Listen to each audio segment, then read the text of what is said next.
Thank you so much. అందరికీ thank you అండి.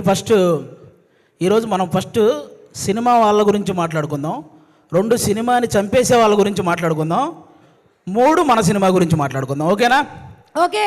కానీ తెలుగు సినిమా అనగానే ఎక్కడ ఏ ఈవెంట్ జరిగినా ఇలా వచ్చేసే ముందు తెలుగు ఆడియన్స్ అందరికీ కూడా థ్యాంక్ యూ సో మచ్ అండి. ఎందుకంటే తెలుగు సినిమా అంటేనే ఒక ఎమోషన్ అనమాట. రీసెంట్గా మీరు చూసే ఉంటారు, వారణాసి మూవీ నుంచి ఆ చిన్న మహేష్ బాబు గారి గ్లిమ్స్ రాగానే మైండ్ పోయింది. అసలు అది మైండ్లో నుంచే పోవట్లేదు.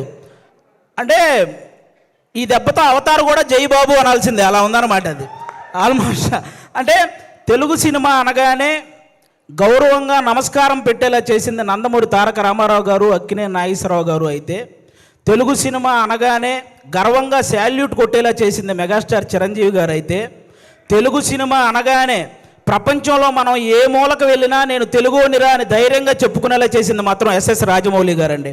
ఆయనకి నాన్ స్టాప్గా సక్సెస్ రావాలని మనస్ఫూర్తిగా కోరుకుంటున్నాను. ఇప్పుడు ఆ వారణాసి గురించి ఎందుకు మాట్లాడాల్సి వచ్చిందంటే, ఆ రోజు జరిగిన ఆ గ్లోబల్ ఈవెంట్ అంత సక్సెస్ అవ్వడానికి one of the main reason మన సుమగారికి నిజంగా అసలు మామూలు విషయం కాదు. అంటే అంత పెద్ద ఈవెంట్లో చిన్న అంతరాయం కలిగినా కూడా ఆవిడ మేనేజ్ చేసిన విధానం మాత్రం వేరే లెవెలు.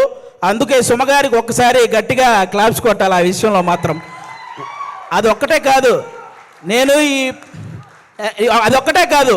ఈ ప్రేమ అంటే సినిమా కంటే ముందు మీకు అసలు సుమ అంటే ఏంటో చెప్తాను. మీకు అసలు జనరల్గా మీరు Sukumar universe, Lokesh Kanagaraj universe, Sujeeth universe ఇవన్నీ చూసుంటారు కదా. కానీ సుమ యూనివర్స్ అనేది వీటన్నిటికంటే పెద్దది. ఎందుకంటే ఒక డైరెక్టర్ తన ముందు సినిమాకి తర్వాత వచ్చే సినిమాకి మధ్య ఒక లింక్ ఉంటే దాన్ని యూనివర్స్ అంటారు కదా. కానీ ఏ ఇండస్ట్రీకి సంబంధించిన ఏ డైరెక్టర్ సినిమా తీసినా ఆ సినిమాకి సుమ గారి యాంకరింగ్కి మధ్య ఒక లింక్ ఉంటుంది, దాన్నే సుమ యూనివర్స్ అంటారు.